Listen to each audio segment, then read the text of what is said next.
Assalamualaikum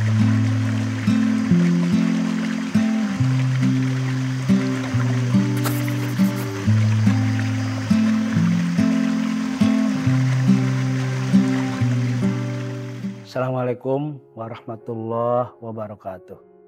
Salam sejahtera untuk kita semua. Teman-teman yang saya cintai, sesi kali ini saya akan memberikan satu tema tentang cara otak belajar.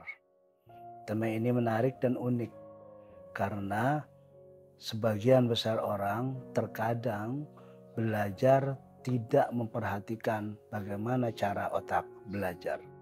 Paling tidak ada 5 tingkatan cara otak belajar. Pertama, apa yang disebut unconscious incompetence.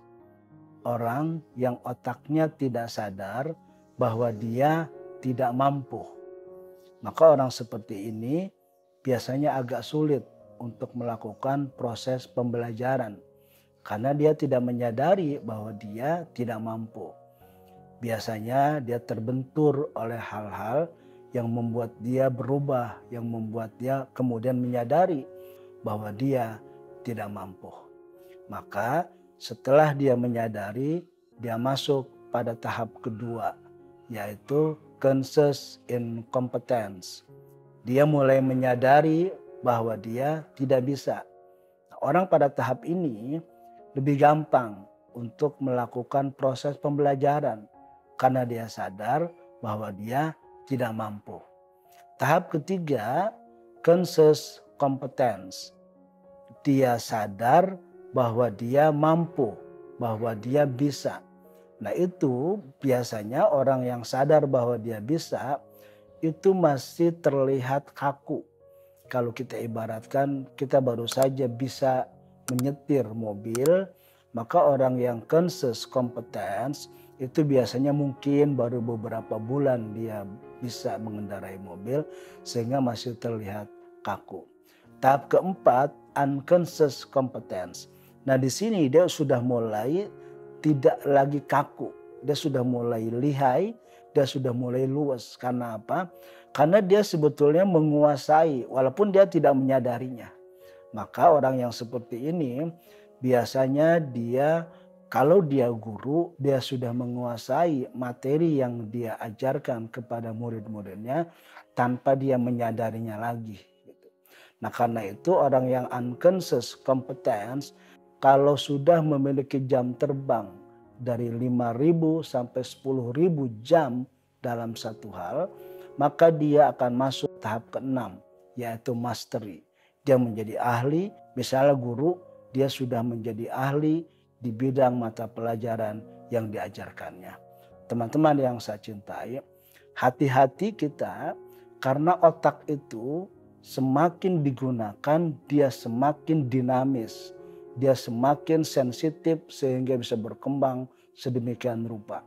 Nah orang yang pada tahap terakhir yaitu mastery tadi sangat mungkin dia memiliki apa yang disebut fixed mindset. Mindset tetap. Karena itu dia tidak mau lagi mempelajari hal-hal baru. Maka dia berada pada comfort zone sehingga dia biasanya mencemooh, menolak proses-proses pembelajaran untuk mendapatkan ilmu yang baru. Nah maka kalau terjadi seperti itu pada seorang ahli di bidang tertentu karena dia memiliki fixed mindset, mindset tetap, maka dia sebetulnya berada dari comfort zone berubah kepada fear zone. Karena apa? Karena dia nanti akan terancam oleh ilmu-ilmu baru. Dia akan ketinggalan dengan perubahan ilmu-ilmu baru yang sekarang ini berkembang begitu pesat. Tetapi kalau orang pada tingkat mastery tadi memiliki growth mindset, mindset yang tumbuh, sehingga dia setelah menguasai satu mata kuliah atau mata pelajaran tertentu, dia membuka diri untuk menguasai materi atau disiplin ilmu yang lain. Maka dia beralih dari comfort zone kepada learning zone. Dia memasuki zona belajar dan pada saat dia menerima, melakukan proses pembelajaran untuk mendapatkan ilmu-ilmu yang baru, yang berbeda dari yang dikuasainya, maka hidupnya biasanya lebih semangat, lebih dinamis. Karena apa? Karena seolah-olah dia terlahir kembali untuk mendapatkan, untuk memperluas peta pemikirannya di bidang-bidang yang selama ini belum dia kuasai. Teman-teman yang saya cintai, disinilah letak penting kita bagaimana mengendalikan dan memfasilitasi otak kita belajar. Karena sangat mungkin orang-orang hebat yang sudah ekspor di bidang tertentu, karena dia tidak lagi memiliki semangat untuk mengembangkan pada disiplin lain yang sifatnya baru, yang belum dia kuasai, maka terjatuh pada comfort zone yang tadi saya sampaikan.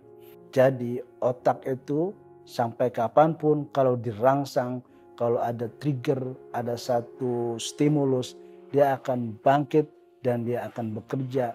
Bahkan dia akan mencari sesuatu yang baru. Maka orang seperti Tony Buzan misalnya, ahli mind map pernah mengatakan, your brain is like a sleeping giant. Otakmu itu bagaikan raksasa yang sedang tidur. Tugas guru, tugas kita semua terhadap otak kita adalah bagaimana membangunkan raksasa yang sedang tidur tadi itu. Jika dia sudah bangun, dia tidak usah disuruh, dia tidak usah menunggu perintah dari siapapun, dia akan melahap berbagai pengetahuan, termasuk dia mencari dan mempelajari ilmu-ilmu yang baru yang sebelumnya belum dia kuasai.